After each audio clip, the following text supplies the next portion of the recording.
following is a conversation with Dr. Simon Baunwall, a medical doctor and scientific researcher focused on fecal microbiota transplantation, also known as FMT. Dr. Baunwall is based in Arras University Hospital in Denmark. This conversation centered around the establishment of fecal microbiota transplantation as a therapy in Denmark. Simon talked to us about his work in establishing the treatment as a standardised, scalable approach using a blood banking type model, which is fascinating. We talked about his perspectives on how the field might evolve looking forwards, the next indication after recurrent C-difficile infection, the progression of FMT delivered by colonoscopy to capsules, and we had some interesting philosophical discussions around what is the mechanism of action and how do you define a dose? Because historically, what researchers have used is the wet mass of starting material, in other words, stool, that goes into the process. But what we discussed is actually that's probably not a good definition or metric for dose. We talked for quite some time. We went a little bit off-piste talking about other forms of microbiome intervention. We talked about the regulations as well, which Simon's been very heavily involved with. I particularly enjoyed this episode because Simon is a self-confessed, perhaps it's not a confession, but anyways, lover of the Inside Matters podcast. In fact, he has listened to pretty much all the episodes, so it was amazing to have a loyal listener onto the podcast to talk about their fantastic work in the microbiome and FMT space. Now, the podcast has actually been starting to get some really decent traction, and I'm pretty excited, to be honest with you. We started the Inside Matters podcast around about a year ago with the aim of giving high quality gut health content to all of the listeners. And that's what we're doing. We've done over 20 episodes. We're pushing 35-star reviews on Spotify, similar traction on other podcast apps like Apple. And we wouldn't be doing what we're doing if it wasn't for you, the listener. So thank you for supporting the podcast. Please keep engaging with us. If you've got any suggestions for topics or guests, reach out to us on socials or james@insidematters.health. This is Inside Matters. My name is Dr. James McElroy. I hope you enjoyed it.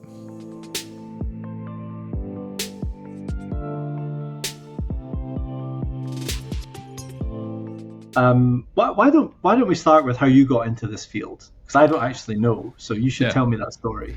Yeah, that actually one of my first patients I ever saw as a medical student back in the days was a patient who was referred for an FMT back in the days, and it was still a very novel therapy at our institution, and I just saw the patient. Turns out that the patient did not have C. diff, but had a multi-resistant Klebsiella pneumonia instead. But we treated it anyway, and the patient was cured, and that just kind of got me hooked. And then, the classical story, back when I started, nobody really thought of FMT as something, and you saw the patients and you were just convinced. And we actually have this saying in our institution: the number needed to convince, to see how many patients do you have to treat to be convinced that this is a good treatment that you have to progress with. And from then, I just started getting more involved, saw the issues back then. It was fresh donations coming in from dedicated persons in the lab. It was really something. And I remember when we had to do the first couple of procedures, the patient had to go to the hospital, stay in the hospital. The donor, who was likely the husband or something, or wife, had to come in on the morning, deliver. That was really quite a pressure, and everything just had to go right. And I thought, well, we can do this better. And When was this in time sequence? So when did you see your first FMT as a medical student? A medical student, it was back in 2015, actually. So I was quite in the run back then, and just saw it at the department. I was in a clinical stay, and I just met the right people at the right time, had the first patient, and just was absorbed and just started doing more, and been doing it pretty much since, to be honest. And how did you progress then thereafter from medical student to doctor, and what is your current role at the moment? What does that entail? Yeah, so right now, of course, I have a PhD and a medical doctor, and I'm working with the establishment of this clinical framework. So I have sort of established this, of course, with my colleagues, and try to make this FMT clinic and I have the role there. Of course, I have a position as a postdoctoral researcher as well, and still in training, but have this part-time research doing it on the side, of course. And we have this quite framework in Denmark now with the clinical infrastructure to provide FMT at almost all hospitals. So most of my time is also just coordinating efforts and how to make the guidelines and how to develop the treatment, how to make the procedure better, answer all the basic questions as well, and of course doing the clinical trials. So if you take us back to what FMT was like in 2015, say, when you saw your first one, and walk the listener through the evolution. Yeah, so back then it was really low tech. We had, in most cases, it would be the husband, and if the husband or wife could not deliver a donation, a dedicated person in the lab would willingly donate their own feces in this fresh container in the morning at the hospital, at a toilet, and then this donation would go to the lab for some processing, because in the fecal slurry there would be some elements of debris that would break a colonoscope if it was in it. So it would have this very simple initial processing. It would be pulled into syringes ready for application. Then when we knew this was ready, we would take the patient to the colonoscopy suite and make them ready and you just do the colonoscopy, and once in the right place, we would be called to bring this fresh material within a certain period. And I thought back then we said 3 hours, bring it to the colonoscopy suite, give the treatment, and then just administer it. But again, it started also the day before, because the patient has to be in the hospital. And if anything in this process go wrong, well, we could not do the procedure. And I think this involved about maybe 8 to 10 people just to make the procedure itself. And everything had to go as it had to if it were to be successful. Right. So it was really a development to see this obvious thing. We saw the patient get very much better, and just seeing the dramatical increase in health, in the general condition of this patient. But it was really a system that needed some hard work to just make scalable. And well, it was maybe manageable for 2 or 3 patients every 3 months, but it was really really required a lot of effort and a goodwill on all the personnel as well. So before we go into what it's like now and what work you've done and how it's improved, could you just talk the listener through what happens when someone's got severe recurrent C. diff and how quickly they can get better after an FMT? Like, what have you observed? So the first thing, we have a lot of patients in the intensive care. Of course, we start with the most critical ill and try to reserve the treatment for those patients. And what happens is actually we go into given this whole procedure goes right, we'll go to the intensive care. In this instance, we'll not do a colonoscopy, but place a nasogeval tube on the patient and administer the treatment and just cease all antibiotics, which seems quite brave for a patient in the intensive care, and really having difficulty. The expected remaining lifetime is not very long for those patients.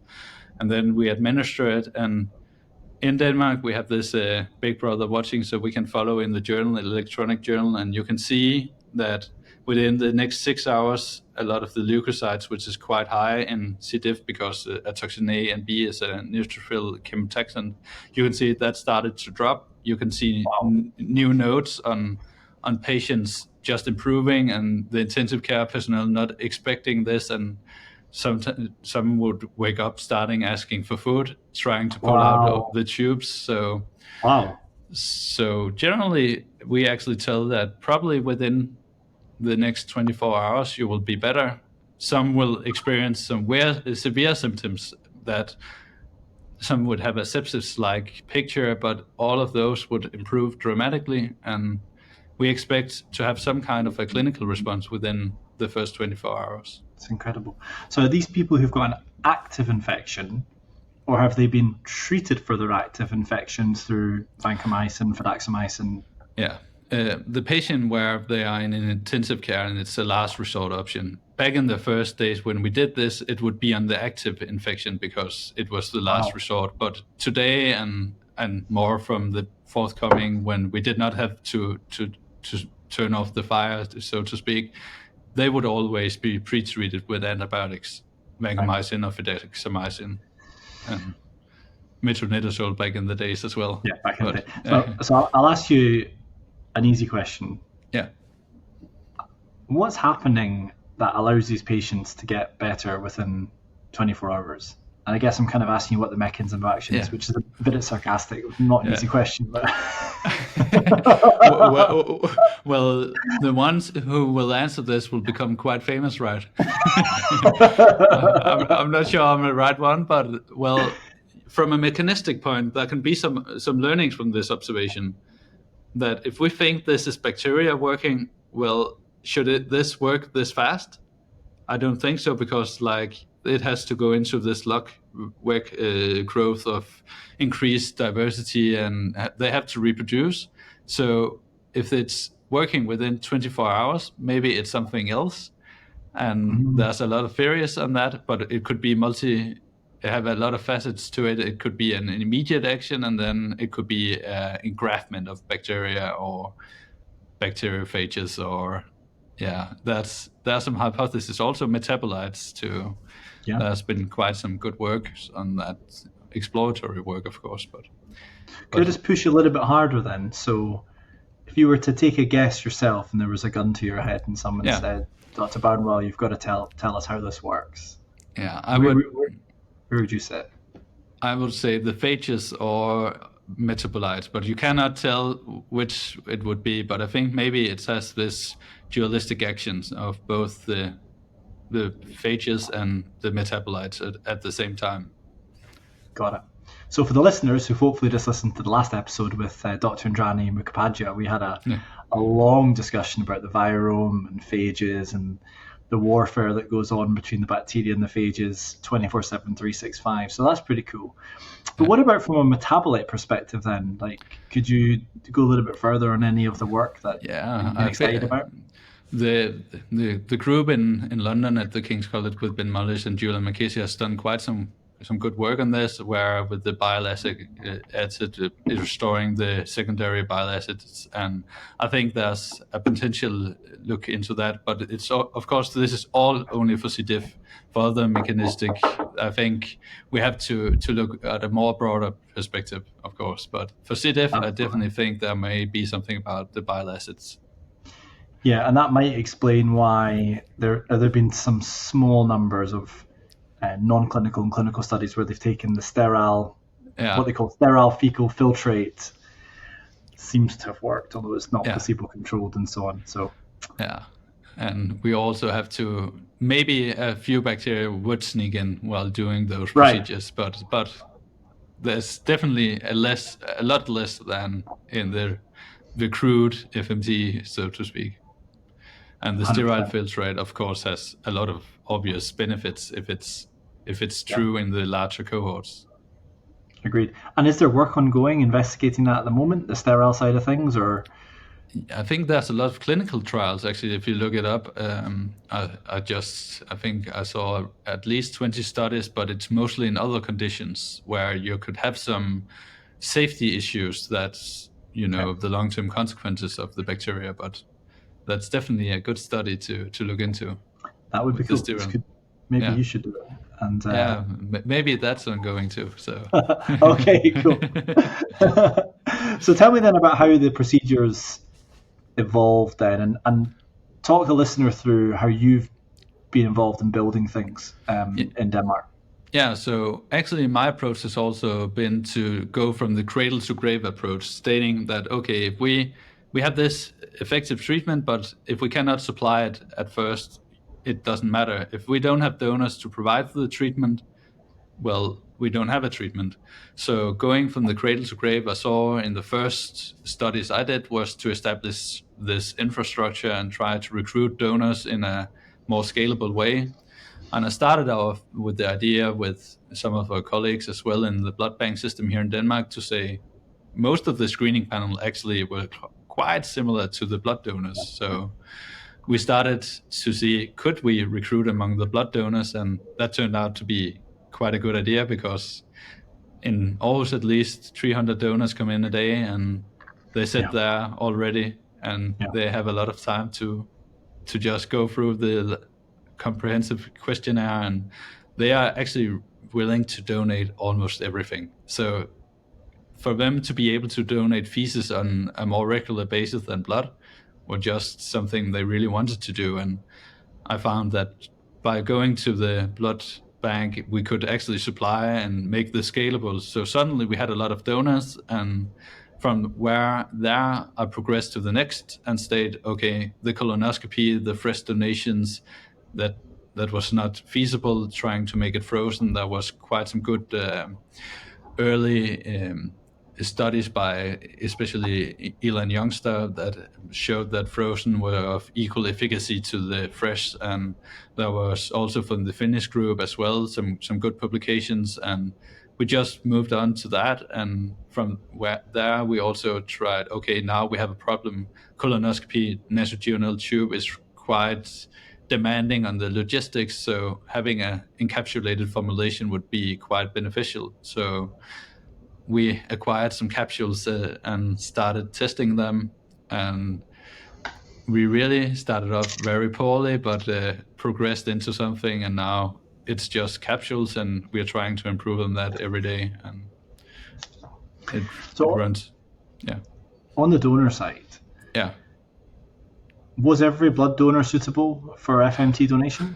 No, that was quite surprising to us, that we found that around 20% of the ones who donated blood at that day was eligible for donation of their feces. So, 1 in 5. Yeah, and we thought that would be much higher, but it turns out that blood donors, even despite stating before going to talk with me that, or the personnel now, of course, I'm feeling healthy today, but some would report gastrointestinal symptoms or have some carriership of something that we did not expect, and you can say they are asymptomatic. So how many have some of these symptoms in the first place? It's quite it was quite surprising to us, because we thought that at least half of them would be able to do this, but absolutely, and only a tiny fraction would reject or not say, I don't want to donate feces.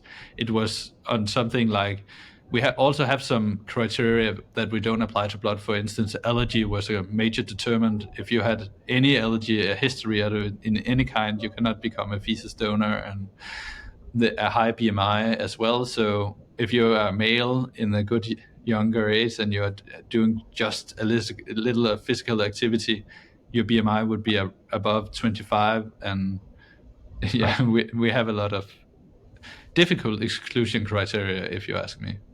So now we're getting onto the topic I was really very keen to discuss with you, which is what makes a good donor for FMT. Your reaction? Yeah, well, it also depends on the indications, because we are also seeing that for C. diff, we seeing a donor effect as well. So really, we are, when doing this large scale, I more think that we have to not talk about the super donor, but more go into the dilemma of some donors having a low performance. Actually, there's this average general level of effect, but some of the donors would actually perform quite poorly, or at least with 50% effect rates. And for FMT, of course, but you see the same for IBD, the inflammatory bowel disease as well. But if you're that's more the efficacy road to answer the question. But you could also approach. Let's hold on the efficacy for just a second, because there's way more to discuss. And then we'll get to safety, and we'll get to the sort of, is there a universal perfect donor? So on the efficacy then, so can you tell us more? If it's confidential and you're wanting to publish it, that's totally cool. But why are some donors worse than others? And why are some better? We have tried to examine a lot of this, and we are really still trying to answer it, and it requires a lot of power to have a lot of patience, because every time you add a new donor, you actually need a few donors with a lot of procedures to answer this question. But it's really hard to have donors providing for treatment in the 50 plus region as just doing 2,000 procedures. It's in that range you need to answer it. But we cannot find the obvious question right now, but we are looking into a lot of this. Right. But it's really, from a clinical view, and we also published on this, you can predict it, but it's not really sensitive to it. But you can actually state whether a donor may be effective or not. But we don't know so there's nothing really obvious. Like, for example, if someone who's male sex donates and it goes into female age, nothing like that. Not the obvious ones, no. And we always get this question, and it's really, if we could predict the good donors and do some good algorithms, we would be onto something, right? And I think you'd have a company. You'd have a company to start. Yeah, exactly. You'd be the CEO. Well, it's always difficult, isn't it? Because I also think the Italian group with Gianluca is onto something here to approach it from the basic mechanistic approach. But again, what makes the good donor? I think you have to state the clinical effect first and then trace it back, because it seems that there are no simple questions here, and maybe for C. diff it's more about defining the poor donor and stating what would not be the ideal donor in this instance. Yeah, it's fascinating. So I think, for the listener, we've talked a lot about super donors, and it's always been in the context of being super good. Yeah. But what you're saying is actually they can be maybe not super bad, but they can be bad. Yeah. And I didn't even think that was possible for C. diff, to be honest with you, because the dogma has always been any donation, aerobic, anaerobic processing. Exactly. That's fascinating. That's really, really interesting. And still, we cannot. When you look to the table of the donors and you see those who have provided for 40 plus treatments, which we can do, we just see this range in effect of them, but we cannot tell the magnitude of it. It's quite difficult actually, and it's some difficult statistics to do, but we are trying. Are some donors universally bad? Yeah, we have some. I mean, the thing is, we also see that some is not stable over time actually. So some that has been good suddenly becomes poor donors, and you can do follow-up studies on this in the future, maybe to see is those starting to get ill, or you have there's a lot of theories here, and it's quite interesting to discuss it. But super interesting. So I'd like to now ask you about the safety side. Yeah. And I think we're going to talk about that for quite a long time. And then I'm going to bring it back to what our mitigation strategies can be for improved efficacy, improved safety, that kind of thing. So talk to us about the safety side then. And I think it'd be useful to hear how it started and where it is now. And you did a really fascinating presentation at UAG where you're basically saying, are we doing too much? Yeah. Which is quite controversial, I suppose. So yeah, I tried to tease a bit there, because then you looked. Well, I think we have to go back to the beginning of the screening panel, and of course, starting out, we were transplanting human stool into deceased recipients with a immunocompromised, who is potentially immunocompromised. And from that perspective, everybody thinks, is this really a good idea? Right. And that is really the first approach. And what you do then is you go to the microbiologist and ask them, we are thinking to do this. And the first thing they will tell you, some of the more basic microbiologists will say, this will not work because all the anaerobic bacteria will be dead. And then you will transmit potentially all the pathogens you don't know. And then we say, okay, but what pathogens do we then know? And then we made a list, and we asked all who were specialists in bacteria, parasites, viruses, and made this sort of agreement to state we need to screen for everything because we don't want a bad story, and we don't want to make the recipient even worse off. And that's how we started. But sometimes when you do that, you will have some contradictories in it. For instance, screening for something that, if you start by asking a donor, are you feeling well? How many bowel habits did you have in the last 7 days? And there are some pathogens that would not be positive and when you're screening, normally you're screening a patient, but in this case you're screening a donor, and the likelihood of a false positive is really high. And sometimes we also have to look into that. So it's more, we have to start thinking, we have made this extensive screening panel, but does it really make sense, all of it? Of course, has been some stories, and especially the one in New England Journal of Medicine with the transmission of a multi-drug resistant organism. Well, that's something we of course should screen for, but there are some pathogens that you have to reconsider.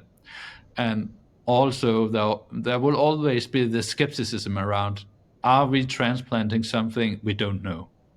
Are we potentially inducing a cancer in 30 years or something like that? Right. And to answer the safety correctly, I think you always have to answer, who is the patient? Because for C. diff, what is the major safety issue with administering FMT? I would make a proposal to state that's recurrence of C. diff. Agreed. That's the highest risk, but when you progress to other treatments where patients are not that old and are not necessarily that diseased, then you have to reconsider the safety issue and also reconsider the indication.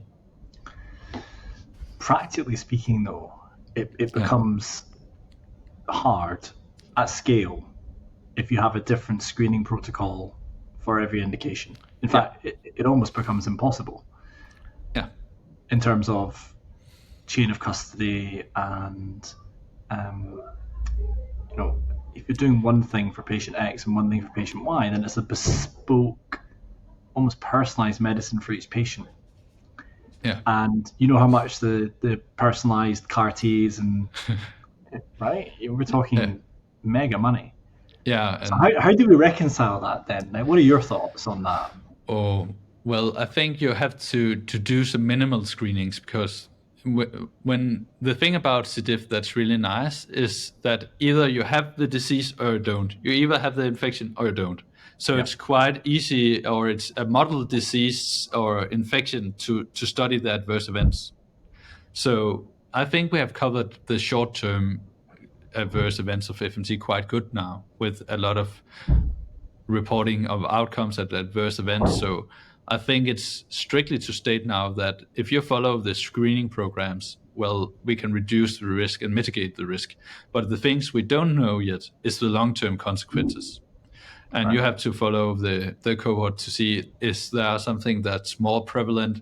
But again, C. diff may not be the right indication for that, because, well, a lot of them are already frail, older patient, and their remaining life expectancy is maybe 2 to 5 years. So long-term effects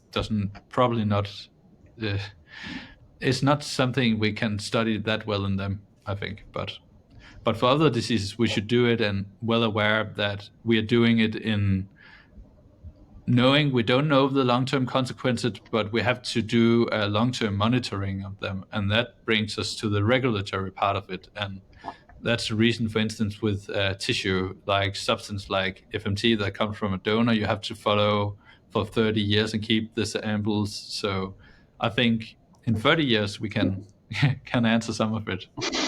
But there's this ongoing debate around what should we test for, how frequently should we test, and is there any more that we can be doing? So, for example, in the meeting in UEG, we had calprotectin came up with Professor Sokol. So how are you approaching that? And do you think we are doing too much at the moment? Is it over the top? some of the screenings are because we are every time it's because we don't have a differentiator into this, so we don't state you have to do this once and maybe every third year or every year if the patient goes traveling or something. It's every time you have to do the whole panel each time. So you are, and when you have maybe in our screening panel of just the pathogen and the feces screening, I think we have 50 items. You just have a high risk of a type 1 error because you're doing it in, and you will have some false positive. And we see that. We see some donors who can repeatedly undergo the screenings, and some might argue those are the really good donors because they are the stable ones. But some donors may become positive for something, and then there's the ethical part. Are we doing more harm by making those really healthy individuals suddenly stating you have this intermobile coli in your feces and we cannot, and they always get quite scared when we tell, well, you have a parasite and that's the only thing they hear. And I try to tell them maybe that's a good sign of a high diversity and you're eating well, but it's always a difficult topic when you have this donor dependence. And I think the safety issue will always become, can we make the donor independent solution? And I don't necessarily think from a safety point you don't know how the donor independent therapies engraft and how they affect the recipient, but at least you know what you're giving or prescribing while doing we're now moving into the future, which I'm absolutely keen to do, but I just like to linger on the donor screening side of things a little bit. So for example, the BMI over 25, then, so for the listener, essentially, if you're a rugby player, you lift weights, you could be in incredible shape, 10% body fat, shredded bulk, but you're not allowed to be a donor. So is that kind of stuff going to change, do you think? And how is it governed? There are these expert groups, right, who sit and discuss. So we had a lot of discussions on this, and I think we increased it to 30, but it's sometimes, and then you can find publications stating that if you have a BMI of 28, you're actually more likely to survive or something like that. I think we found a lot of material on that and decided that maybe 30 is the more rational. But again, it's based on consensuses, and you have to approach each item from the beginning, from the top to the bottom, and see how is it evidence-based. And there's a lot of discussions because even though by doing this, you will always find someone that does not agree with you. And it's not that the thing is, everyone is right in this decision, in this discussion, because if there's one who is transferred with a BMI that is high and gains a lot of weight, as we have a case report from the Americans in one of the studies, well, is that proof? Yes, that would, in the lingo of having to define adverse reactions, actually have to be defined and stated that you can potentially put on a pound of too much after the treatment. And that would also suggest so that you can lose weight after an FMT, right? And I don't think that's been proven yet either.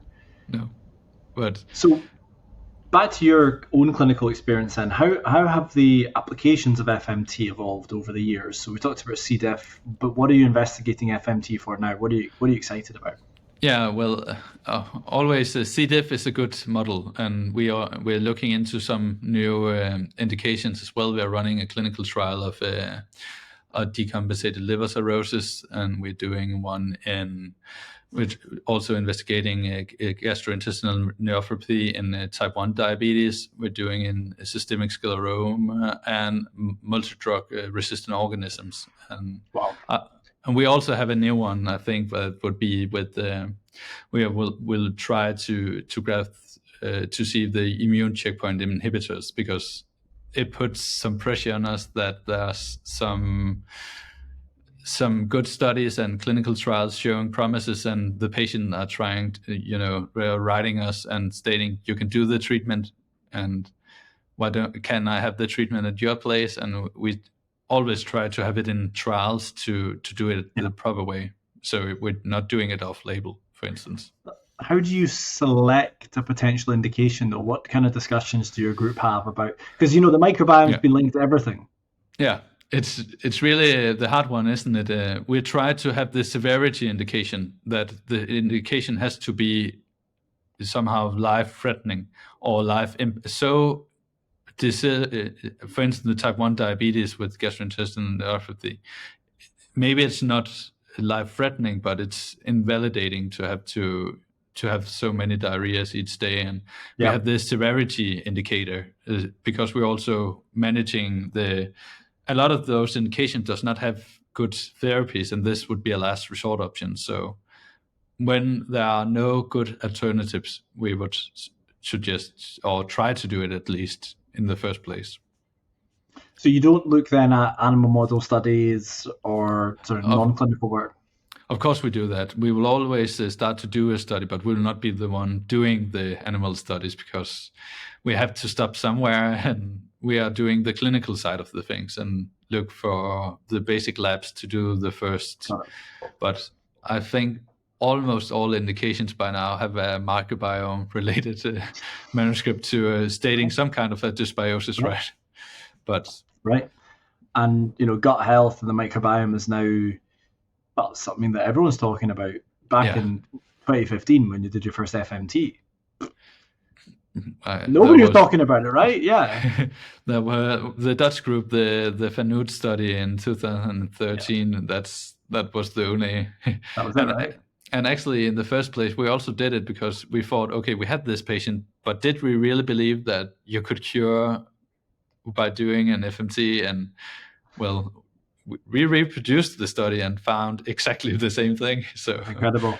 Yeah, it's incredible. And within 24 hours as well, these super sick patients who are in ICU, literally coming alive again in front of you, just because you moved some microbes into their body. It's just so the anesthesiologists all sometimes when we have been there could talk about the golden feces and have a lot of joking about it, and really I'm impressed with this. So yeah, because I mean, if all their parameters are getting better in front of their eyes, and they're getting out of the ICU, so I think the story that you started with like they're sort of comatose.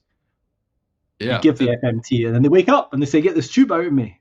Yeah, can I have my favorite food now? And that was like actually quite the story. And I remember going home. I was not on the clinical shift then, but I had to look it up because stopping all antibiotics on a severely immune patient with a really severe C. diff infection that's fulminant, to me, that was quite brave, and I thought that it felt like I had to monitor, is this patient going to die or not? Because if we did not have done anything, the patient would have died. So, and then you came in the next day and they were well? Is that what happened? Yeah, we were called by the anesthesia, and I could follow in the night before going to bed that I could see there was this. The nurses were starting to make notes about they are starting to wake up now, and you can do the repeated sampling. You can see the leukocytes, it's falling and dropping to much better levels, and things are just.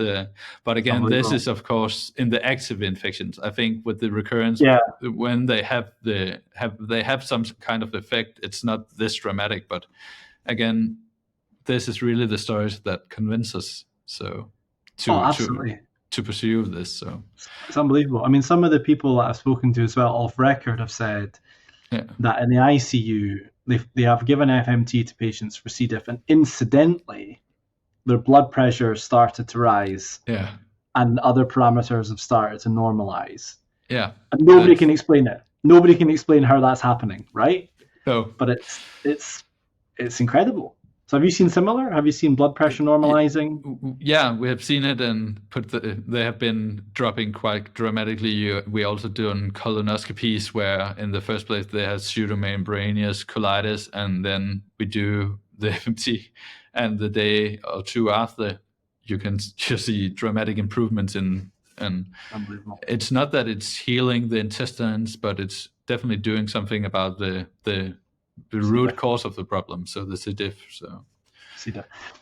So for C. diff, it's kind of well established. And in Denmark, are you able to get an FMT product for C. diff now anywhere in Denmark based on the work you've done, or are you still working on it? of course, we have this in Denmark. We regard it as a tissue-like substances, and it's because of the donor dependency and not exploiting the donors that we just discussed, because there's really a lot of issues there that by putting it to scale and making it's trying to scale it, they have some concerns, the donors. What are my feces going to be used for? But actually we can do it in most hospitals in Denmark now, and we do it in our region. For instance, all hospitals can do it and do it every week, and I think we are about 1,000 administrations each year now. Okay. And they're all ordering from your central manufacturing facility, or do they set up it's like a hub and spoke model, or you just want to build one big one? We have 3 places in Denmark that do the processing and then deliver or distribute to other facilities. So try to simplify the process so the clinicians don't have to do everything with the capsules and produce them. So it's quite burdensome. And there's also something about the legislation and the regulatory approach. We try to centralize that part and then let the judgment of the treatments be on the clinician, and try to make it as easy for the clinicians as possible, of course. Now, bringing it back to yourself, what is the focus of your postdoctoral research? What are you most interested in?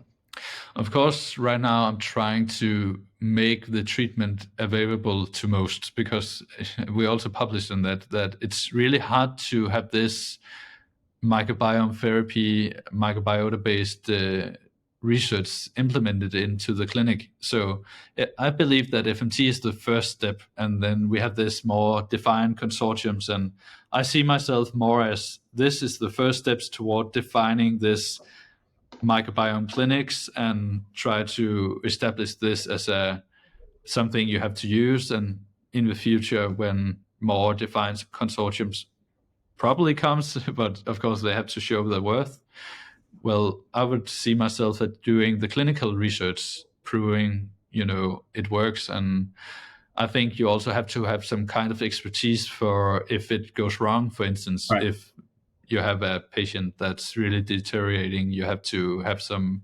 expertise in that. So that's what I'm trying to look into and do the clinical trials and see what works and try to answer the basic questions now, the doses and what count and how to do this in regular clinical work. So are you defining dose as wet input starting material, or are you doing something maybe that could be described as more sophisticated? Yeah, well, that's the good question, isn't it? How to do that? Because if you base it on wet dose, then after you have done a filtering on something that has a varying volume with a different fiber content, it's not really applicable.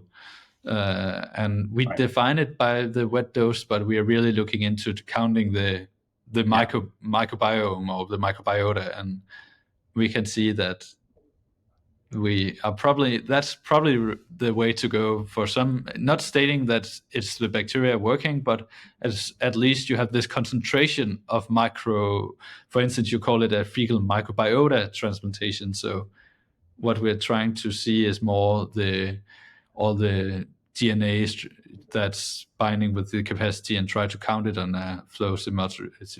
So it's really what we're doing and trying to look into. And we see. I did some work recently and I saw a range of 2 grams to 320 grams, I think is what I came up with. Yeah. So we're talking 2 orders of magnitude. It seems quite a lot, right? And it is. So I think that maybe we are grasping it the wrong way. Maybe we also have to redefine or thinking of what an FMT is. And right now, an FMT is or an IMT, or what you can call it these days, is one single administration administered once. But for all drugs, for instance, vancomycin, you have 125 milligrams 4 times a day for 10 days. So that would be 40 administrations, or maybe for FMT as well, maybe you would have an induction course and then you have a maintenance course after that, but that could be the same FMT, the same treatment, but with multiple dosings. And well, the key challenge there, I think, is if you're talking about the pharmacokinetics of a classic drug, yeah, it's metabolized and it's excreted. yeah, Whereas this is slightly different insofar as the active component, i.e. the bugs, are sticking around, right?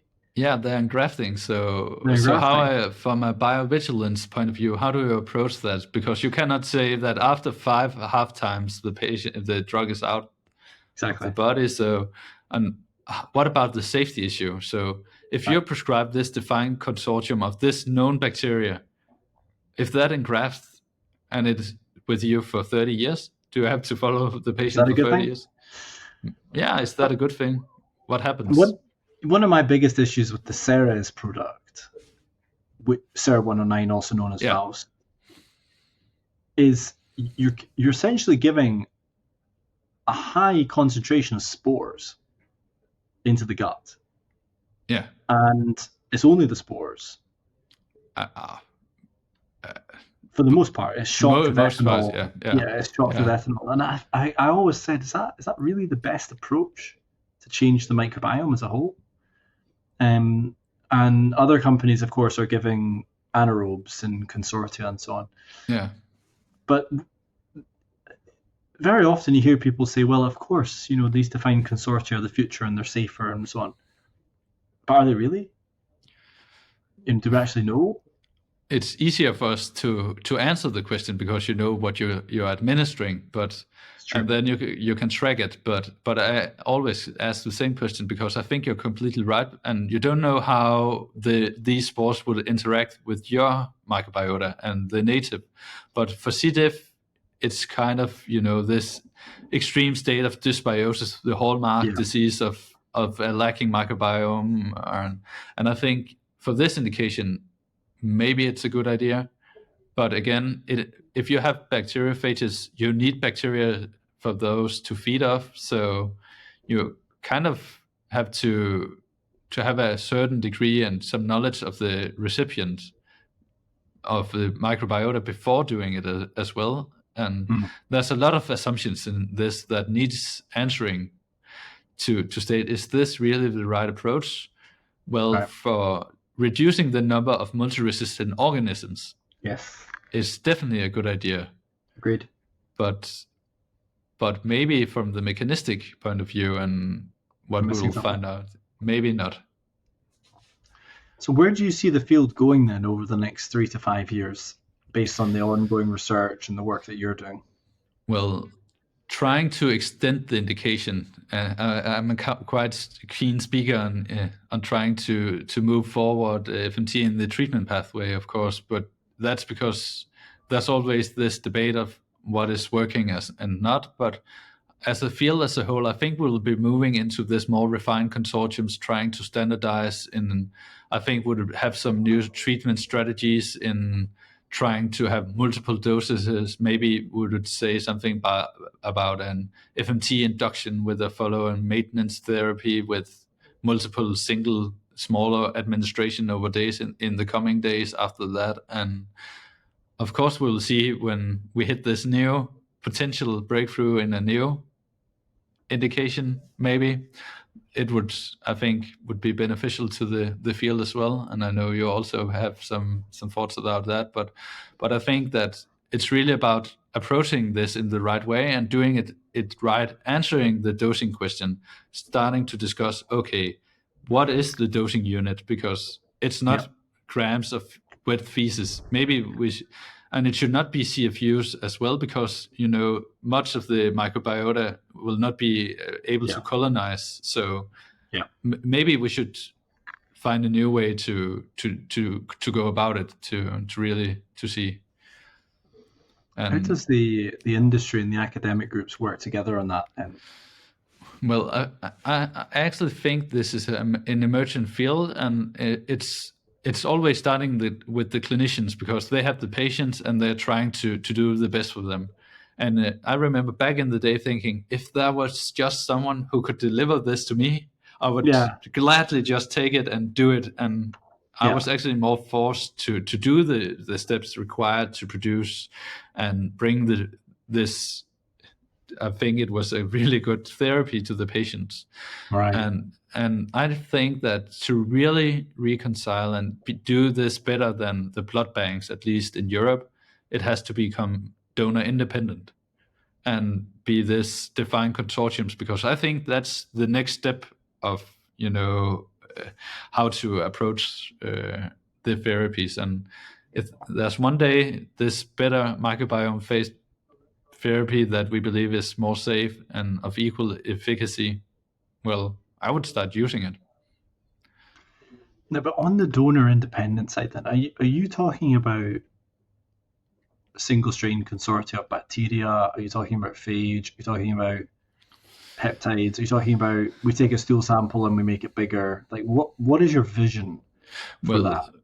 We can start by saying what is the highest level that you can go through in some kind of refinement. I think that would be taking a stool sample from the recipient, matching it to what's lacking in, and finding donors or make a composite of this lacking bacteria, phages, metabolite, whatever, and do the personalized approach. But I think before that, we would need to do this defined consortiums with a lot of, you will have something that you don't need in it, to be honest. But you will have this interaction. And I think that it's also important to state that it's not just one bacteria. If that one bacteria to rule them all existed, well, we would have it already and you would be administering it.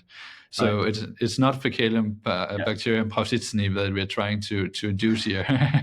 Or I suppose the flip side is, I mean, on the single strain, it's kind of interesting because if it was really true that single strains could just find a home and dominate and make you well, but the flip would also be true, which is single strains make you sick all day, every day. But it's not the case, right? It's a bit more complicated than that. Exactly, and maybe the strains you need when you have the active infection or when you have the inflammation in IBD or something like that is something else you're needing. And I think we have to. I think the future is starting by making this platform that could work. That the clinicians has to somehow get the right samples, start to do the basic research, and then partner with the day. For instance, if you had the good idea and you knew this is the composition that's needed, well, this should not be in academia. It should not be a hospital-based treatment. It should be something produced, of course, in the industry. And I think we need maybe a better cooperation between the industry and the academia to achieve this, because that's where the next step lies ahead. Because I would say most of the current therapies are just pure luck. That stating that lactobacilli may work and just try to use it broadly and do it and in the hope that this might work. Well, to me, if that worked, I would call it a hole in one, because you have not done the basic science. You have not, well, that you should eventually stumble upon the real. I know that antibiotic was invented this way in penicillins, but it's more in this way. I think we have to be more systematic in our approach to how we do this. And I think that's the future. And when we do this, we might have some answers that may lead us to the next series of ways to do this. If you look at blood transfusion, though, we've been talking about a synthetic form of blood for a long time.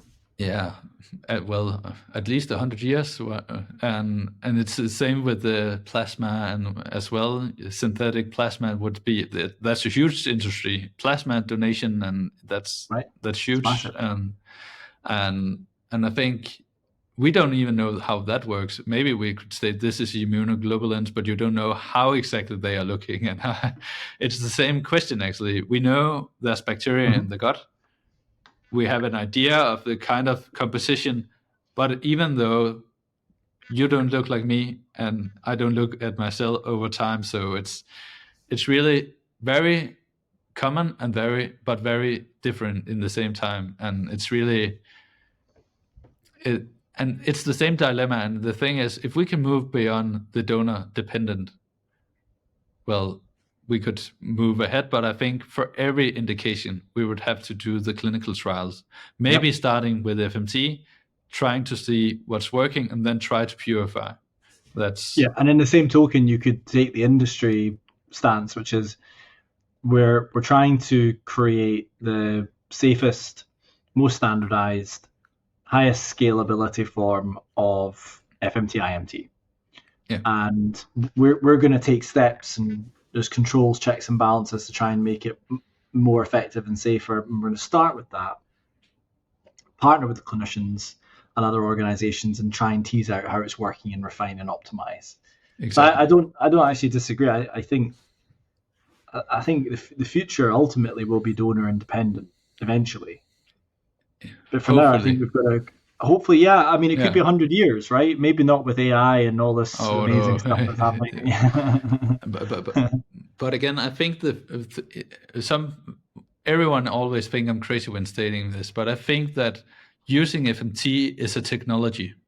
It's a whole area that you cannot make a patent of trying to restore or disrupt, to restore or correct a disrupted microbiome.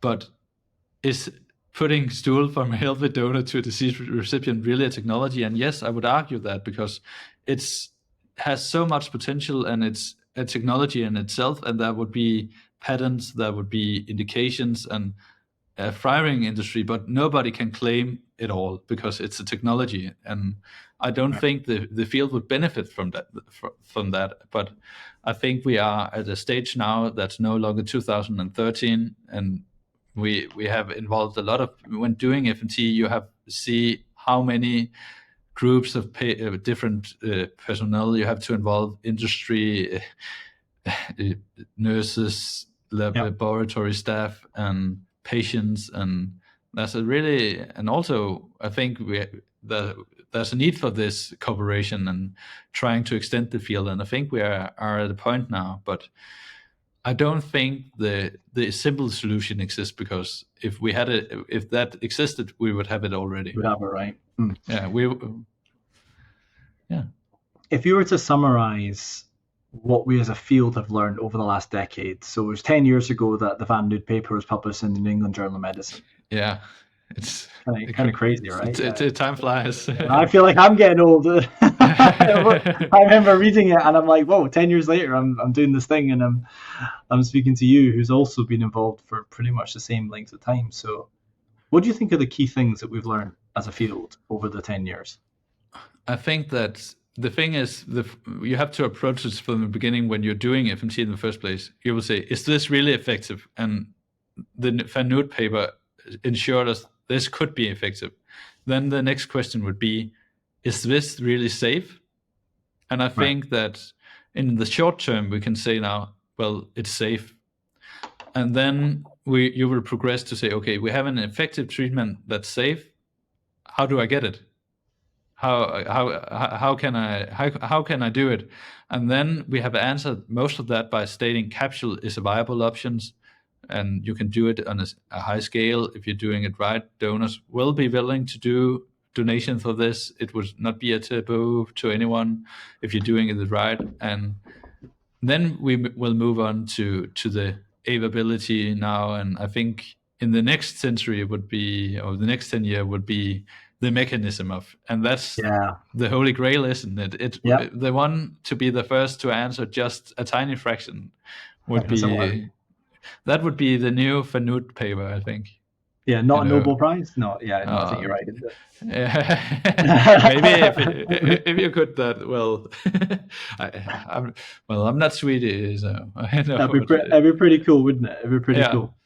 Yeah, and I think doing that could be what everyone's talking about. But I think we need to get the basic down, the dosing regimes. We need to answer the definition, the terminology. We need to get that in place. And I think that would be the next couple of years. I'm fully aligned to you. We should collaborate. I do agree. I think it's dose. What makes a good donor? Yeah. How do we characterize the products beyond dose? So safety, consistency, that kind of thing. And then it's well put together clinical trials that seek to determine does this standardized composition. And by standardized, we don't mean that there's 30 grams of starting material in the product, right? Exactly. We've actually standardized it through proper control checks and balances, and then test it, right? Against the placebo with good sample sizes and so on. And everybody that has been tried to work with making some preparing the suspensions know that wet weight is, well, it's the first step, and then you can do it anymore. So yeah. Right. Yeah. No, I agree with you. So there's people that listen to this podcast who've got IBD. Yeah. And I get messages now. It's quite humbling, actually, how this has progressed as a thing, because it started off as being really just chatting to some colleagues and friends, having fun. Now I'm getting messages from patients and family members of patients saying, well, I've got IBD, what do I do? So where does the evidence sit at the moment for FMT and IBD? Well, I think it's showing great promises now. Actually, I think that some of the later trials has been really, it's about the design of the trials that, having to do repeated administrations, that it's not an infection, so you cannot make a microbiome test to state whether it works or not. But I think that with the recent paper, the Lotus trial, that has shown that this is great promises, actually. And I think there are some key elements in this that I think that we have some questions to answer. What's the minimal dose? How should the treatment regimen be? But I think actually that the future trials would show to be positive, and I think that it would have a place in the future. And there are some obvious trials that needed to be done in this regard too. But I think it's again about the product not being enema and having to being able to have enough donors to sustain, and I think that has been the pitfall until now, actually, having the platform to do this. Got it. And there's two ways to create the platform, right? One is do what you have done with your group, which is academic institutions, leverage the blood banks, and build up towards scale. The other approach is the company side, which is we're going to build a company to do this. And I don't actually think there's a correct way, because you're achieving impact. You're doing 1,000 treatments per annum. Yeah, I think. Nice. I think it would be even more this year. I think it was 1,100 in the last year. So, of course, this is not procedures. It's preparation. So some would. It's not patients, but it's procedures. So some patient may require more, but it's in this scale now. But hey, congrats to you for being involved in that and driving it. You're a key figure. Help us understand, how key are you in all of this, and where are your colleagues and such like? Well, I cannot do this without, of course, there's the Christian Mass and Jens Svedred again. We also have a very good in our laboratory that has developed all of this and could not make it possible. But sometimes it's just seeing this and try to go out and do it, because a lot of this just happens to be simple but not easy, in that sense that and you really have to do it. And because we did not have any available product, and we were facing some severe regulatory issues as well, and I think that if you follow some basic principles, for instance, we have this EDQM where some minimal requirements for a safe product, and it's really about not messing it up for everyone else by doing, for instance, not screening for the MDROs. I think that's the thing. And in this, I have been part of establishing the common sense, I believe, and trying to scale it to the demand. And in the beginning, we did not think, okay, we're doing 200 procedure each year. We are at a maximum. We don't need any more than this. Then we developed capsules, and then it exploded, and we have a lot of demand, and we just tried to do it and scale it. The demand you get, is it predominantly for C. diff, or is it now for multi-indications? Yeah, we're trying to keep this stringent stating that you have to be a clinician to make to be able to make the decision that you should have an FMT, and it's just to avoid this. It goes back to the safety issue of the severity of the disease, but sometimes we have some again, patients or their parents or their writing us, my mother is critically ill, can you help her? And we will do it sometimes, but it would mostly be in clinical trials, of course. Can you get a private FMT in Denmark? No, it's really hard, and it's because of the regulation. And but if you're in Denmark, for instance, we have a bank for donation of oocytes and semen as well. That's actually a tissue-like substance that's in the private company, but I think it's about reaching the scale where you can fulfill the minimum criteria is quite high, or it's really difficult for FMT because of this screening panel we discussed. And how do you, as a private company, have access to this screening of everything that probably has to be licensed, and you have to have a GMP accredited facility as well. And I can believe this headache in this department. And yeah, I mean, I can talk about the headache if you'd like, because we've done it. It's a very significant undertaking. Yeah, and a very significant multidisciplinary undertaking. And to achieve the required level of verification and ultimately for us validation is an enormous task to validate every single pathogen on that panel for full validation. Okay. That's big. So I think I was just wondering if if you could get a private FMT, because in the UK you can. I'm not going to name any names on the podcast. but you can, and but I think it's again common sense, because I think that the ones who perform FMT should also have the capabilities to handle the potential adverse events, and it's stating that if you have to do it, you need some kind of a clinician to help you. It's not stating that the suspension could not come from some centralized part, but you need the clinician in the hand, and it needs to be within the right facilities and the follow-up. And that's actually what we are trying to state, is not trying to claim, but more claim some kind of a minimum safety, because some of the bad stories is actually home FMT, and you really need to be able to screen, for instance, for multi-drug resistant organisms. But in Denmark, it's really hard. There has been some attempts, and it has just been too it has been too demanding right now. But I think with some of the consortium taking over, and it needs big money to do this. And sometimes it's easier to be in a hospital. What kind of scale are you aspiring to be at with the service that you've set up? And also, what's it called? Have you got a name for your group? Yeah, we are CEFTA, the Center for Fecal Microbiota Transplantation, and we started by stating that it was in Aarhus where we are located, but suddenly we tried, well, there's everywhere. You have to name the location. So I'm in CEFTA in this hospital. That could be in Aalborg. That's another hospital, for instance.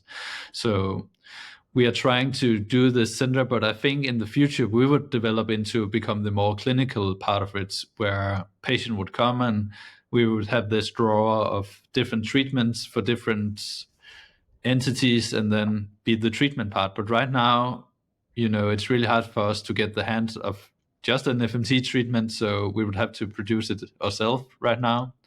So I think it's about making the evidence, and then if we see that everyone with C. diff needs an FMT or an IMT or a defined consortium, well, I think every patient should have that. And in Denmark, we can monitor it, so we actually know how many patients with C. diff, for instance. In this region, it's around 800 patients a year. So in our region, 800. And that makes sense. And how many donors would you need, do you think, to supply the whole of Denmark? Like, to give the listener some perspective. Yeah. Well, every day we have around 4 donors coming in. So, and And well, I think to supply the whole of Denmark, but we have multiple places in Denmark where they produce and prepare FMT. But in total, I think we would need around 150 to 200 active donors. Yeah, that makes sense. And I think right now we have around 80. All 80 through the blood bank and on the record and no, we're about 1,000 there, but active donors that actually come in actively and donating. Yeah, across the different sites. That makes total sense. So you're a microbiome expert. What do you do for your gut health? Well, I'm trying not to do too much. Of course, eat healthy and do the right thing, but do we know, is it real? We have this notion that the most healthy person must be this young male in the 25 that's doing a lot of workout and has not been that has been breastfed and never had antibiotics. And sometimes I would state the obvious or the opposite.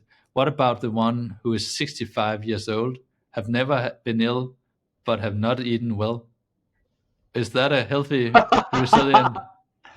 Okay, so let me flip it back to you then, Simon. So let's just say, I don't know, you have to have an FMT. Yeah. And you've got two options. One is you have the FMT prepared using donated material from someone who's 25, they're in the gym, they're undertaking athletic greens, they don't drink, they're sort of fitness obsessed. The other is this 79-year-old who... So let me get this right. So you said they've got disease, but they've got a good microbiome, or no, that can go through all our screening panel while being 67. I got it. I'm with you. Yeah. So basically, it's someone who's much older. Much older. Whose would you take? Well, for theory, maybe the 67 that can undergo the extensive screening and still pass. Multiple times, because that's actually quite the funny thing here. But we also have the age criteria. We don't have 67, but again, that could be. We don't know what's healthy here, and that's we're trying to make this. There's this publication in IBS from Norway where they have 200 procedures from the same donor. That's quite well described with this characteristic. The super donor. The super donor.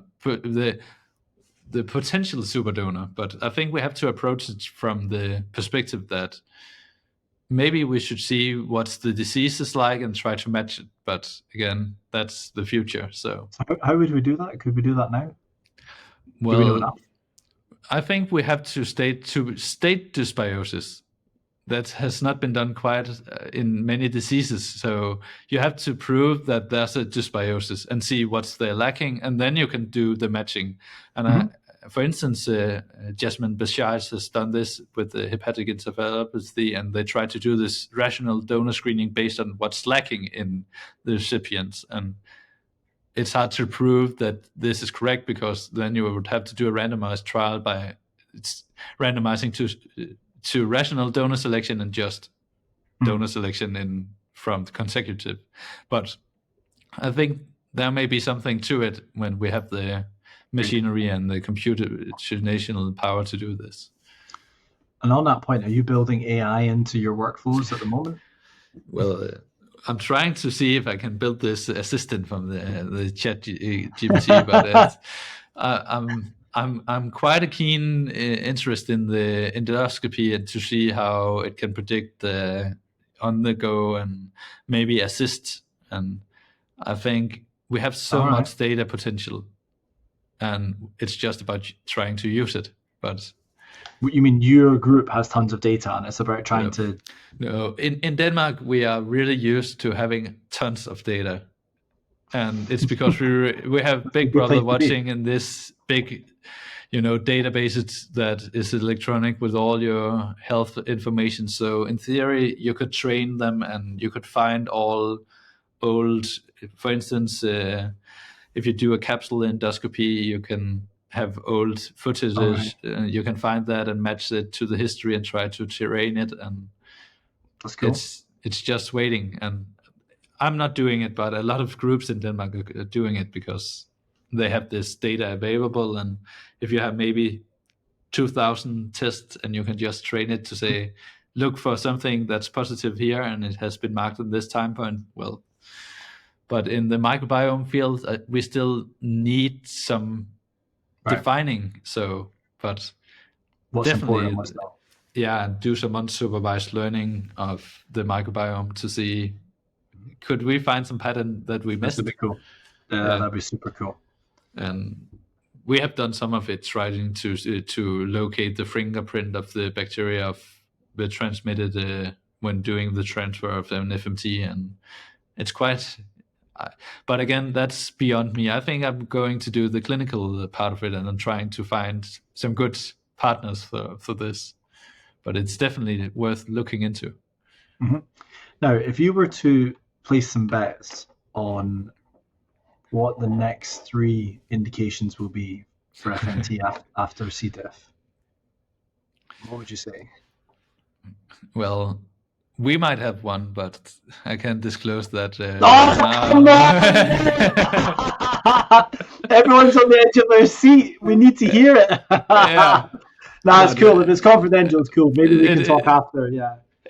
Maybe. Cool. But I think IBD would be, and we really seeing some, and also in the checkpoint inhibitors, we are kind of the story of us going into that is more the demand for it actually. And from patients. Yeah, from patients. We have a lot of patients writing us and trying so for the listener, then these are patients who've got a cancer, which melanoma predominantly, so younger people for the most part, I suppose. Yeah. And there have been 2 papers now which have correlated enhanced effectiveness based on an FMT, essentially. Yeah. Right? So they have this checkpoint inhibitor, which is a treatment that works in some of the patients with melanoma and some it doesn't work.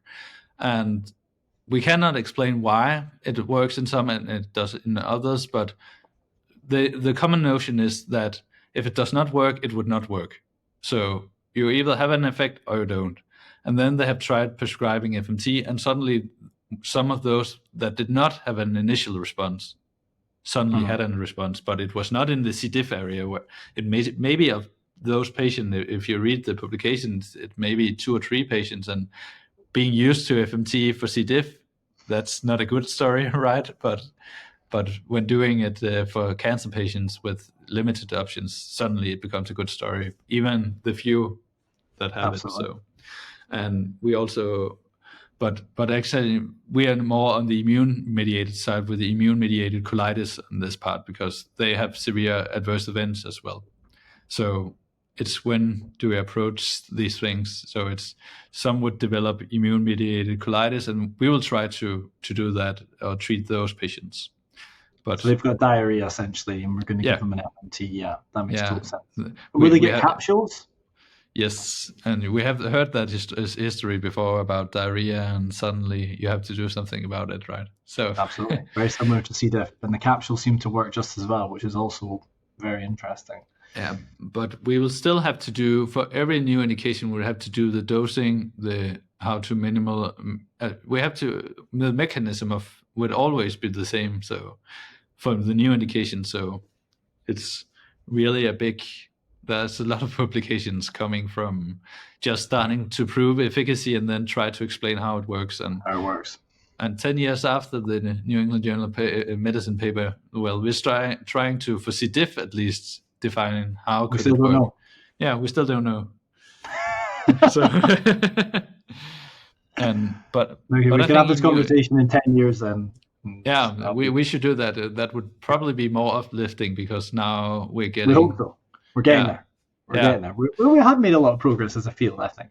Yeah, we have, absolutely. We for sure have, right? Yeah. And the industry have too, I guess. I mean, we can have a debate about how useful these drugs are.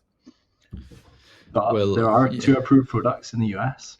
Yeah, and that's the Vaust and also the Rebiota, and I think they are both donor dependent, and correct.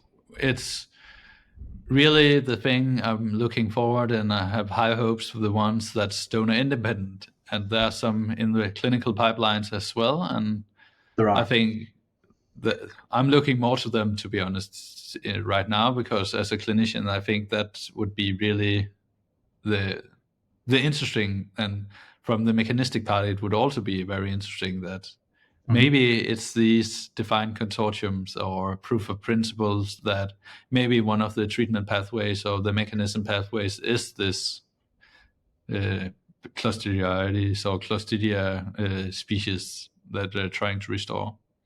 Some of Could be. Could be. But they're also missing phage, metabolites, peptides, fungi. So they're missing a lot. Yeah. But I think, it's always the struggle. How do you get enough donors? Because you have the approved product, but yeah, I get it. How many donors do you think it would require to supply the US, for instance? Well, let me tell you this, or let me ask you a question. Let's say, for argument's sake, that the dose actually isn't 1 times 10 to the 11 and 1 times 10 to the 12 per gram. Let's say it's 1 times 10 to the 5. Yeah. Right? Then you only need 1 donor. Yeah. But then you would have the problem if you're restoring everyone with the same donor, right? Is that a problem? Maybe. Well, before we had this conversation, yeah, I would have said it's not a problem so long as the donor criteria got you a donor which is universally good enough. Yeah. However, what you've alerted me to, which I hadn't appreciated, and you need to publish something on this for sure, is there could be a super bad donor. Yeah. Then you have a problem. We saw that because when we try to monitor the effect, we do the surveillance of the effects, and we actually saw this improvement. And suddenly, by doing blocks of patients and dividing into, I think we have 11 patients in each group, we can now do 20 because of the scale we do at. Suddenly, we would drop in effect, and sometimes we would have periods where it always worked. So. And we could not explain that, and we tried to say, is this, we are improving on the capsule protocol, and I can tell you, we really made a high effort to increase the microbial dose in the capsules. But after we had completed the study, 200 patients, a little less than 200 patients, the difference between the first protocol and the second protocol, they would completely equal in effect. But when doing the monitoring, on the other hand, the fluctuations were quite dramatic, and we could not explain it. But during the course of the study, we excluded 2 donors, and suddenly, at least for the following periods, the effects stabilized. Wow. But again, maybe if you just give 2 doses, maybe the donor effect disappear, and then it's just about doing enough. But we cannot say that. But we saw that, and we could actually see that some of the donors were below the expected. Is there any parameter like diversity, for example, that you've identified which could quite easily explain this? The diversity dipped below 3 on the Shannon index, for example. We are looking into that, and I can't disclose that. I'm asking all the really juicy stuff now, but you can't disclose. Okay, well, you're working on it, and that's great. So just bring it back to you personally then. Yeah. So eating healthily, what's all of this taught you in terms of how to look after your own microbiome? What tips have you got for the listeners? Well, I think sometimes you have to not be too absorbed with having a high diversity too much, because we are all individuals, and sometimes if you are stable right now and if you're feeling well and you're eating healthy and you're following the general recommendations, I would not try to correct too much, because maybe you're doing more harm than good if you try to supplement with something. But if you're feeling ill and you have some problems, I will try first I would start with the diet, because what's the microbiome feeds off is the diet. Try to correct that, see what works. Maybe you need a high carb, for instance, diet for your microbiome. What suits you may be individual, and that's maybe some of the reason why some of the the diet studies has never been positive for long because it's so individual. So if you find something that works for you, stick with it. And if you don't, try, but don't go out testing for things you don't know the answers for. So Don't do a whole microbiome test. No, I'm against those commercial kits. And when patient presents me with the results, I'm always, well, I don't know what to do about this, but the pathogen you have there, I can treat the salmonella, but I don't know about the ratio of bifidobacteria to, well, we need to prove the implications before it can become clinical relevant. And patients should not just go out and pay thousands of dollars or euros for a treatment or a diagnostic that's well, I understand they are desperate, but I think they should use the money for, you can buy a lot of healthy food for 2,000 euros. I recommend that. I mean, I recommend the same myself, buy the best food you can possibly afford. The at-home testing market, though, as you know, is kind of booming, and there's a couple of companies who are making, I'd say, good money from it. And it's really interesting to hear your perspective, which is you're a clinician, you see these patients. The patients probably think they're doing a really good thing and they might have saved up to do this. Yeah. And they're hopeful. They're coming into your clinic going, I'm really hoping Dr. Baunwall, he's going to tell me what to do. And they present you with this score or this report and you go, I can't do anything with this.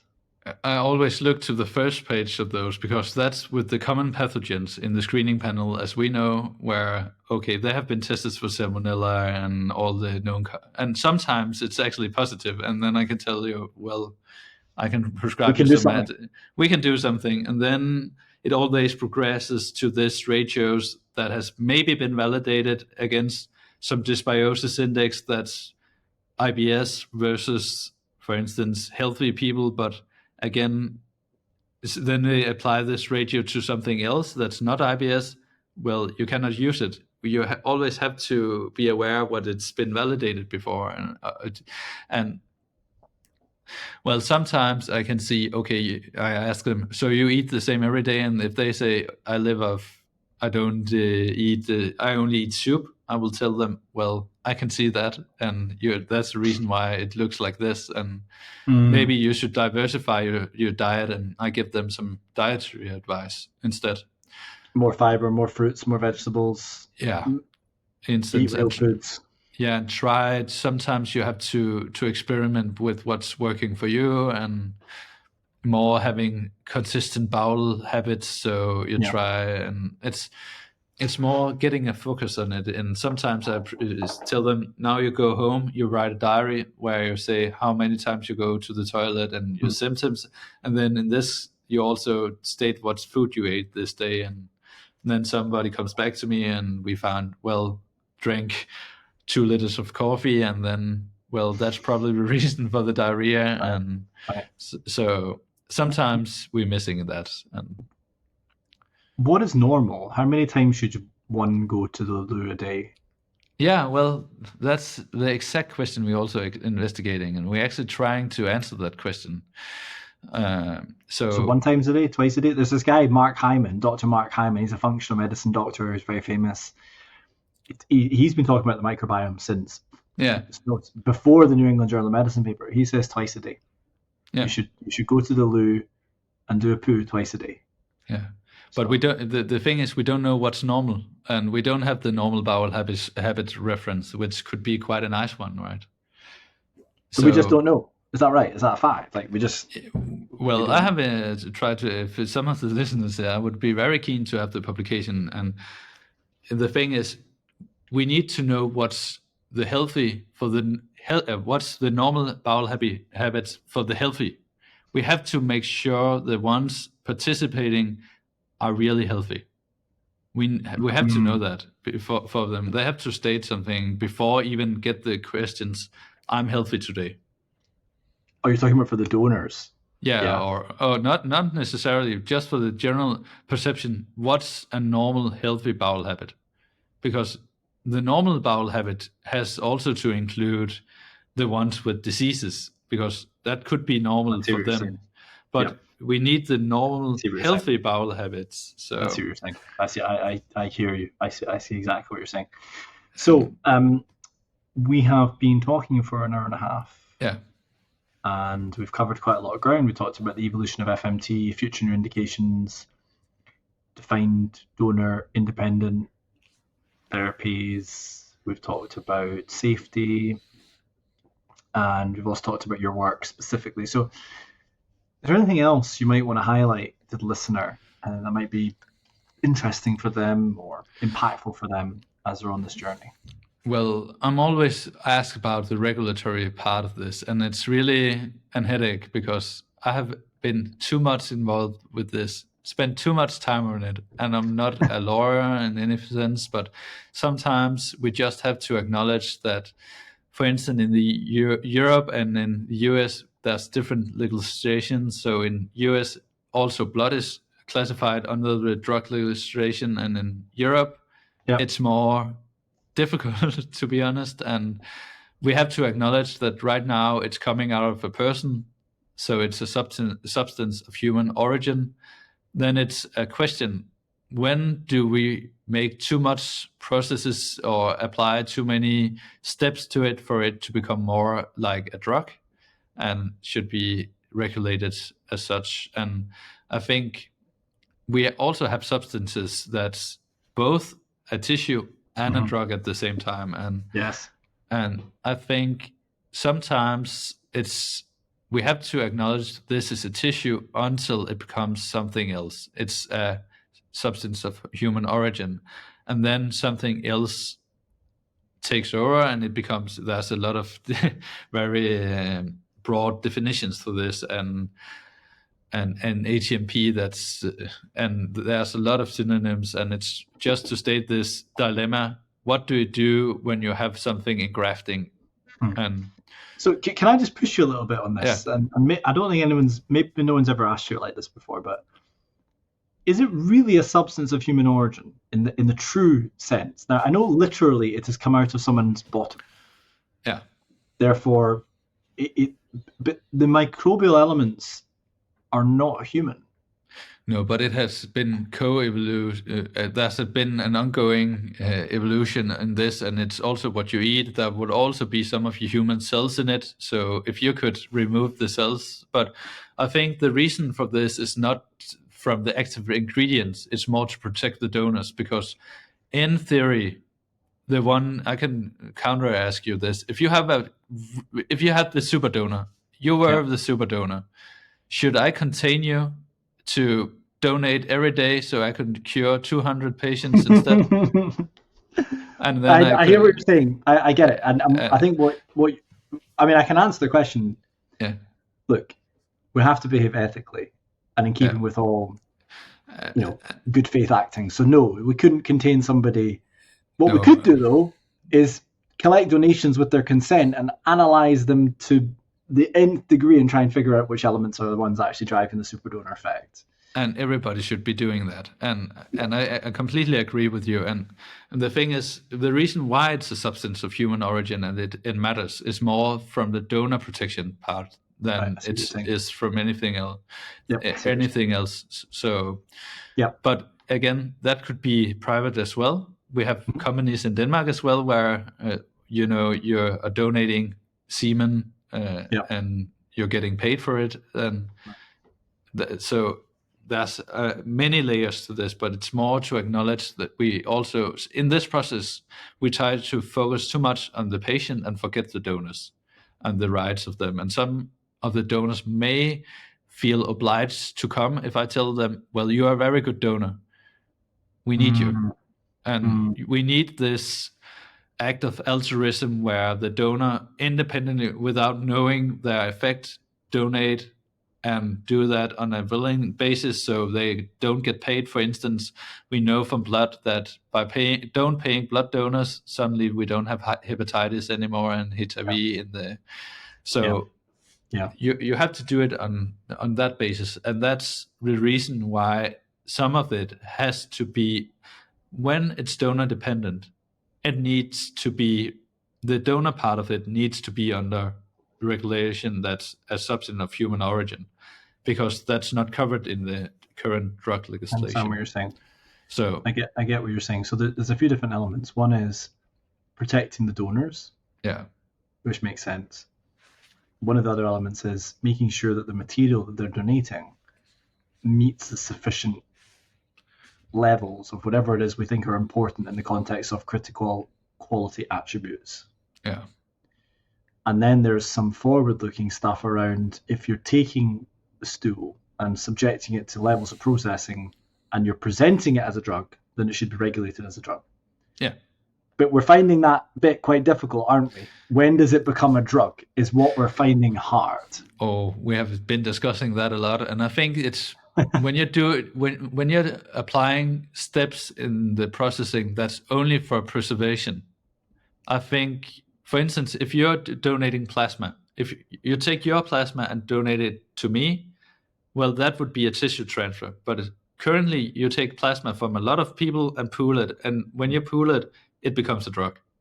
Yeah. So it's more definition. If you are making substantial changes to the origin of the material, then it becomes something else and has to be subjected to GMP, and you need to know what you're doing.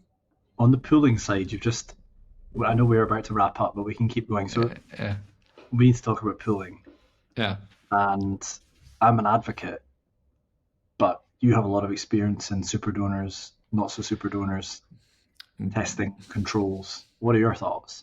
Well, I think from a basic concept, if you're not speaking about efficacy, it's kind of a breach of concept, isn't it? Because if you're taking something from you and you're a good donor, this exact composition works in you. You're healthy. We know that from the screening, and you don't carry anything that's known pathogens.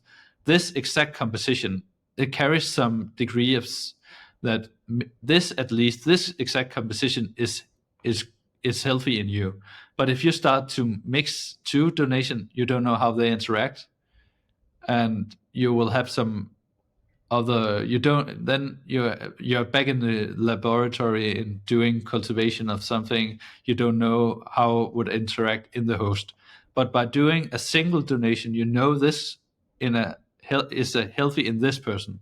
So maybe from a concept, maybe it's a little bit safer. We don't know that, but it's more that we know this exact composition in this person is healthy.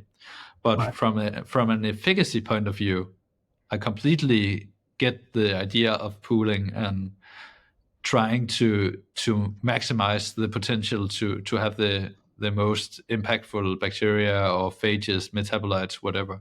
But it's more. You also throw out the potential possibility to answer what's working. So I struggle with that. So I mean, I think just to put something on the table, I think if we could agree, I say we, the industry and the clinical academics and the scientists could agree that pooling was a fundamental step that made it a drug, because you have to pool safely, and that's actually really hard because you have to test every single donation for everything and have controlled pooling, and you have to do it properly so you don't skew the population. It's difficult. So I think that would work. I think the industry would say, yep, we agree. I think so. That would be one element of coexistence which we can discuss. But going back to the efficacy side,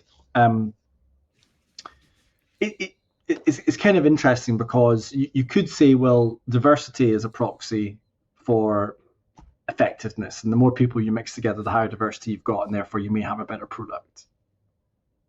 That's right? An assumption. That's an assumption based on some of the IBD studies where a donor suddenly drove all the effect, and then they tried to mix it and had this more consistent effect rate. Yeah, and donor B, right? Yeah. Yeah, and it's the same for plasma. So if you have 50 plasma donors, they mix plasma from 50 donors, and then it's not a drug. It's more a substance. It is classified as a drug from the pooling and forth, but it's more consistent. Then we would say this is a consistent. Right. And I actually agree with you that if you pool FMT from multiple donors, from the point of pooling, it would become a substance like a drug-like composition, and then it has to be subjected to the legislation. But before that, at all of the points until that would be a substance of human origin. Yeah. I think I could get on board with that. I think, but I would need to have further discussion. And we should bring the groups together and have a debate. I'd certainly be very keen to. I have been giving so many lectures on this. I actually made this graphic to simplify it in an attempt to do to explain this, because when you think about it, it makes sense. And the thing in this is almost everyone is right. At some point, it becomes a drug and should be regulated, but then it comes from a healthy person. So we also have to state that it is a tissue or a substance of human origin, and then we have to protect the donors. We all agree on that. So it's not that we don't agree. It's just we have to show how to pave the way for the regulatory approach to this. And I think pooling is a really good idea for efficacy, but does not tell you the mechanism of. Because So but on that point though, if it is push you a little bit, if you've got one product that's monodonor and another product that's pooled, and you perform the same analysis on both, how is it better? How are you more likely to understand the mechanism of action with a monodonor product over a pooled product? Because it would be likely more to characterize it. You would know there's no interaction in it, and you would be able to trace this fingerprint of bacteria stating if the bacteria is present, this exact species is present in you, but has this deviation, then we could track it, and then you would be able to state maybe it's this mechanism. And I think that pooling is, of course, also maybe the future, but currently we're not ready for it because we have so many mechanistic questions to answer before going into this. Because if we could say it's all about metabolites, enhancing the number of different metabolites, well, I think we should do it. But we have to prove metabolites first. Yeah, I mean, from my perspective, I think that you can do the same analysis on a pooled product versus a monodonor product. So I've always taken the view that as long as you do robust enough analysis. Yeah, but you have to do really in-depth sequencing. You have to go to a much higher. It would be very costly. I think it would be too.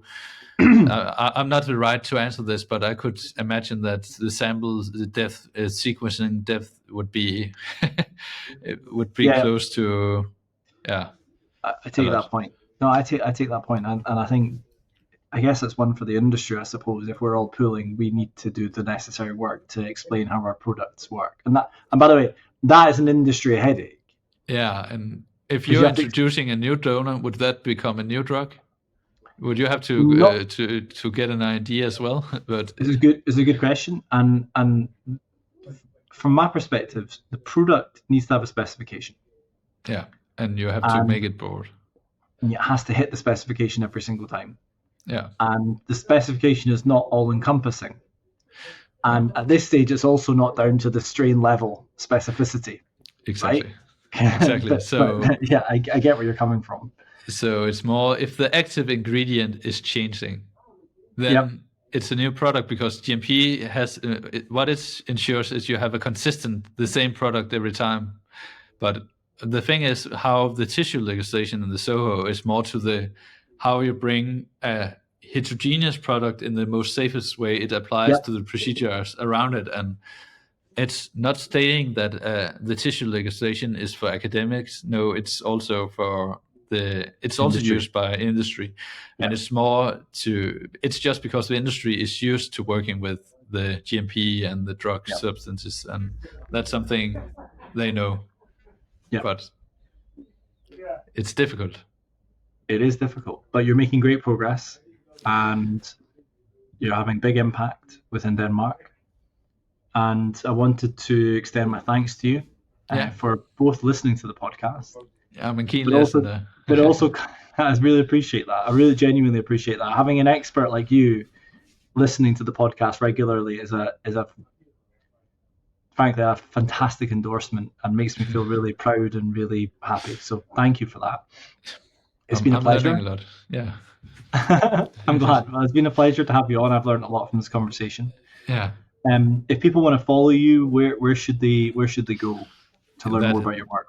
Well, I'm most on Twitter, or X it's called now these days, and I'm trying to update it regularly, try to post, and also have this profile of mine where I just add manuscripts, but it's always quite hard to read, so I'm trying to simplify things a bit, making it more available there. But on X, that would be where I'm most active. Awesome. Thank you so much. Yeah, thank you for having me. Look forward to absolute pleasure, man. Absolute pleasure. I look forward to reconnecting, and we can discuss some ideas about collaborating and advancing this field. Definitely would like to do that. I think. All right. Yeah.